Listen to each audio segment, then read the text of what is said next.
Today's video is rappelling past a knot on a weighted tube style device, like an extended rappel. I'm gonna do it all in one shot. I'm gonna talk while I'm doing it, and I'm not gonna edit the video or anything. So first thing I need to do is be rappelling. The way I like to extend my rappel, if it's most of the time, is just with a locking draw. You can't drop it if it's clipped to you. Clip there. Then, third hand, put it underneath. As I'm doing this, just remember I'm not actually teaching you anything, I'm practicing, so if there's anything you would do different, let me know. I pretty much always load my friction hitch before I load the device so that I can hold the weight of the rope and everything.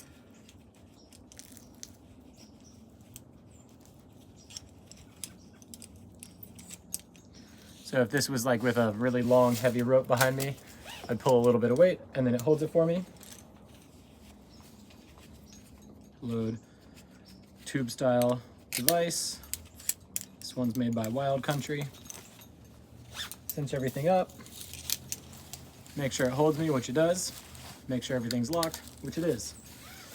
Next thing I need in order to rappel past a knot is a knot. We'll do something funky.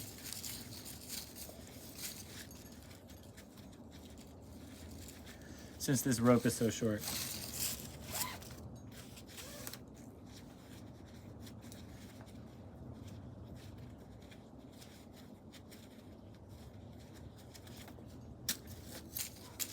There we go. There's a real knot. So I'm rappelling. As soon as I realize that there's a knot, I like to stop with it about at my hip so that I can stop and think about what I need to do. The first thing that I need to do is back up the system so that if everything else fails, I'm safe. So I like to use a clove hitch. And I put that on my belay loop. And I like to do that about a meter below the knot that I'm trying to pass. Then I'm going to tie a clem heist.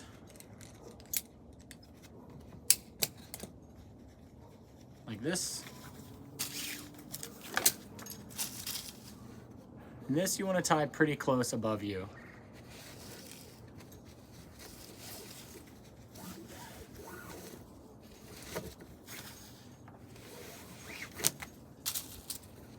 Once it's on, make sure it's dressed, make sure it holds. Then I like to just kind of rappel down till I'm, I don't know, maybe a foot from the knot. Get the clem heist right up against my belay device, and then tie a munter mule overhand or munter mule backup on my belay loop. The way I like to do that is I have a carabiner, clip the carabiner, reach around behind, clip it in, and then I have a munter that's tied with the load strand already prepared. I don't usually tie it in the air like this, I usually just do it on my harness, and you saw I just stood up right there so that I didn't have to pretend like I'm hanging in space. Whatever. This is really the only time that I'll cinch by hand on a munter like this, because I don't want to push this so far out that when I rappel past the knot I can't reach it. So now I'm going to take it, tie a mule knot, make sure you're collecting both the load and the brake. And then you can tie either an overhand or you can just take the tails and throw them through. Again, not teaching you anything. Make sure everything's locked, rappel down. I'll slide this until I'm maybe 6 inches away and then go all the way. Now I'm fully on the clem heist and it is releasable. Now I'm gonna take my third hand off. Make sure you don't drop it. And I like to attach that back directly right above the clove hitch.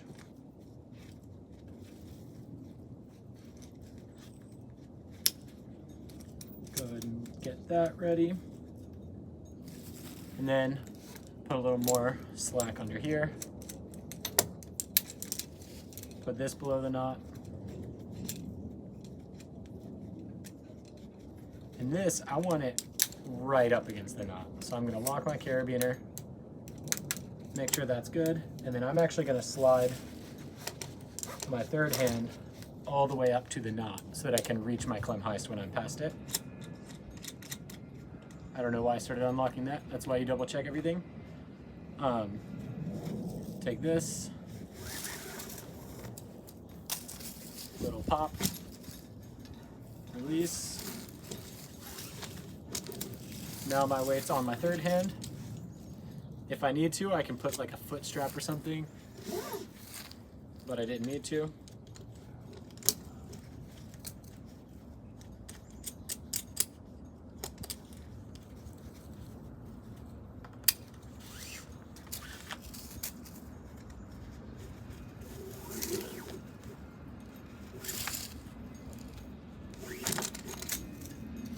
I like to go ahead and just tie this up or clean it up. If you have multiple knot passes, I'm sorry. There's that. Remember, you can't drop anything if it's clipped to you. Now, I can slide the third hand a little until I'm moving, double check everything, take out my backup,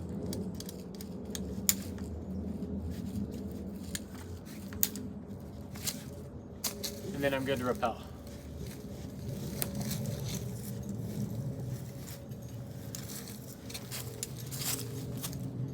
So as I'm cleaning up, a few things that I noticed that I can do better.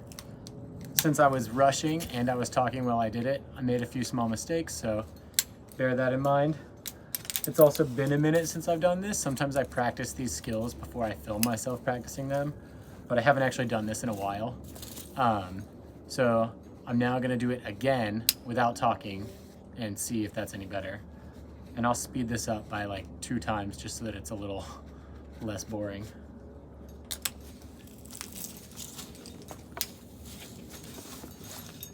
Remember, the way you do anything is how you do everything, so I pretty much always load everything the same way every time.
Cool. I hope that that was helpful. After the last one, something I noticed that I need to work on is just continuing to be better about tying a munter on me. I have a lot of experience tying munters on like an anchor above me, but I always have to like stop and think as I tie it upside down. So room to grow.